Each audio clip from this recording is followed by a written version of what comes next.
this is Comic Uno. Today I'm doing a review for Superior Spider-Man issue 15. Before I start talking about this issue, just want to give you a little update that I have some exclusive comics for episode 8 of Comic Uno, which is the show where I review all the comics I've read this week in one show for Dark Avenger Inc. And that is Earth 2 issue 15. Superior Spider-Man, Superior Carnage issue 2. I always say Superior Spider-Man because it just rolls off the tongue, but Superior Carnage issue 2 and Hunger issue 2. So if you want to go check out those reviews, go check out Comic Uno episode 8. That will be annotated. But let's talk about Superior Spider-Man issue 15. Alright, let's talk about it. So, I like the cover. We got Hobgoblin, we got Superior Spider-Man. I do like this art style. I know a lot of people don't like Ramos's art, but I kind of like his art for Spider-Man. I mean, I wouldn't like it really for every superhero, but I think it does fit Spider-Man, and it still fits Superior Spider-Man also. So, I do like his art. I do like Stegman's art a little bit better, but I do like Ramos. I know he's definitely has acquired taste to like his style of art, especially for Spider-Man, you know, such an iconic character. But I think it fits his type of world, and I do like his art. So, I do like the cover. The coloring is great here. It flashes, that way people can actually pick it up. So definitely I like it. It's a cool cover. But let's see if I like the story. But this is definitely a Hobgoblin type of story. We get to see him trying to get money, improve his gadgets here. Trying to get money by filming all the stuff he does, pretty much. Just like Spider-Man does, except in the 21st century. By filming everything instead of taking pictures. So he does film everything for the Daily Planet to get his money. Of course, for the wrong thing also. So we do get to see that with Hobgoblin. Carly's getting a little bit closer, saying, yeah, you know, something's a little up. We gotta figure this out. And even Mary Jane and all, you know, Mary Jane's like, this is not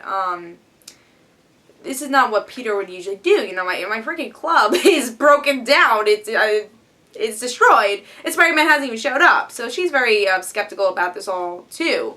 And then we get to see, you know, Superior Spider-Man trying to figure out how to defeat Hobgoblin, because he thought Hobgoblin was dead. Also, Superior Spider-Man is thinking, should I even be Peter Parker? Maybe that's something that's holding me back. And we see that Peter Parker's life, no, he hasn't actually done anything with Peter Parker's life. People will say, oh, he hasn't been here in a while, like he hasn't been in class, he hasn't been to Horizon Labs. So we get to see he's very absent in Peter Parker's life. Will this mean that Superior Carnage might kill Peter? Maybe, and just be Spider-Man and that's it. I mean, that makes sense, but then it might, question people who already know Spider-Man is Peter Parker, like Mary Jane, Carly, that's pretty much it, but those two people definitely will question if he does kill off Peter Parker, which I think could definitely come up. So, when Superior Spider-Man tried to defeat Hobgoblin, he reveals his secret identity, Hobgoblin's secret identity, and that's a cliffhanger here, which is definitely intriguing. We've been seeing Phil Urch as Hobgoblin for a while now, and see he's like kind of crumbled down with his secret identity being revealed. It's intriguing, I gotta say, and only Superior Spider-Man would do that.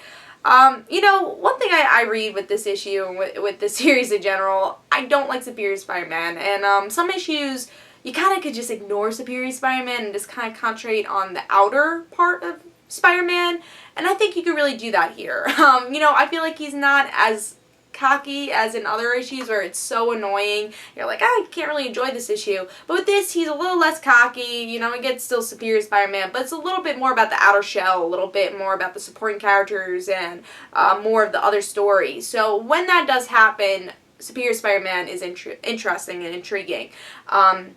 And that definitely happened here. We get a lot of story. Finally, the supporting characters are becoming a little skeptical about Superior Spider-Man, especially the person who is blatantly told that Dr. Octopus is Spider-Man. Carly's like, oh, maybe that's true. Let's try to get evidence. So I'm hoping that develops a little more. Really taking a little bit longer than it should, and I think that's one problem with this series, is that Carly Cooper is known for 15 issues that Spider-Man's Dr. Octopus and has done nothing about it. So that's something that's a little skeptical. And then making Mary Jane a little bit like an idiot, where she's just like, oh, well, something's wrong. What should I do? And everyone just stands there. They're just like, what should we do?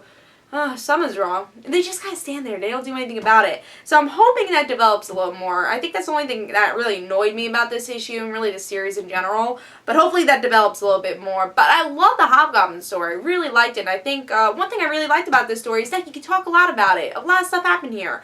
A lot of stuff that the Carly stuff maybe I didn't love, that it's taken so long about for them to figure out. But there's a lot of stuff that you could talk about and you really could be intrigued about. The whole cliffhanger was really great and really develops the story here. So I like that. The art really fits here. I like it. We get supporting characters, villains, Superior Spider-Man a little less, so it's all good here. And I'm really intrigued to see that a lot of people could have some theories about what's going to happen in the future. Again, little hints that Superior Spider-Man doesn't want to be Peter anymore, and you know, maybe he'll kill off Peter, but he still has that love interest with the girl from his school. So a lot of different things that could go on here, which I really enjoyed, and I'm really excited to see where the Hobgoblin story goes. And then we get those tidbits of Green Goblin. So I really enjoyed this issue.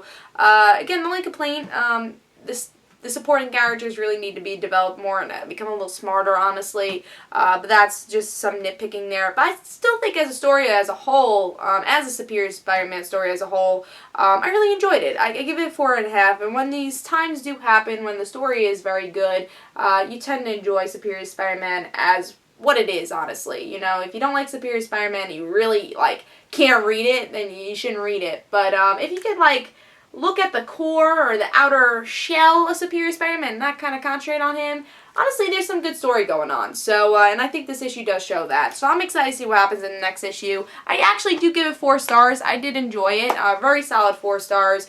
Hope you guys enjoyed. This is Comic Uno, and I'll see you guys later.